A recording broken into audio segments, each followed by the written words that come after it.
चा 10वा हप्ता संदर्भात मोठी अपडेट. महाराष्ट्र सरकारने याआधी 9 वेळा पैसे दिले आहेत. आता एप्रिल 2025 मध्ये 10व्यांदा पैसे मिळणार आहेत. म्हणजेच 1500 रुपये महिलांचे खात्यात जमा होणार आहे. सर्व महिलांना खुशखबर. आज अक्षय तृतीयाच्या दिवशी हा हप्ता महिलांच्या खात्यात जमा होणार आहे. एप्रिल 30 पर्यंत पैसे महिलांचे खात्यात येणार आहे.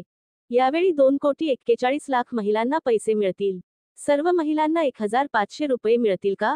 नाही, सगळ्यांना एकसारखे पैसे मिळणार नाहीत. वेगवेगळ्या महिलांना खालीलप्रमाणे पैसे मिळतील. 1500 रुपये अशा महिलांना मिळेल ज्या महिलांना इतर शासकीय योजना मिळत नाहीत. परंतु 500 रुपये अशा महिलांना मिळेल ज्या महिलांना आधीपासूनच पीएम व नमो किसानचे पैसे मिळतात. अशा महिलांना 500 रुपये मिळतील. 4500 कुणाला अशा महिलांना मिळेल ज्या महिलांना मागचे 3 हप्ते मिळाले नाहीत, म्हणजेच त्यांना एकदम 3 महिन्यांचे पैसे मिळणार आहे. ज्या महिलांना आज पैसे खात्यात जमा झाले अशा महिलांनी कमेंट करून सांगा आणि या व्हिडिओला जास्तीत जास्त लाईक करा.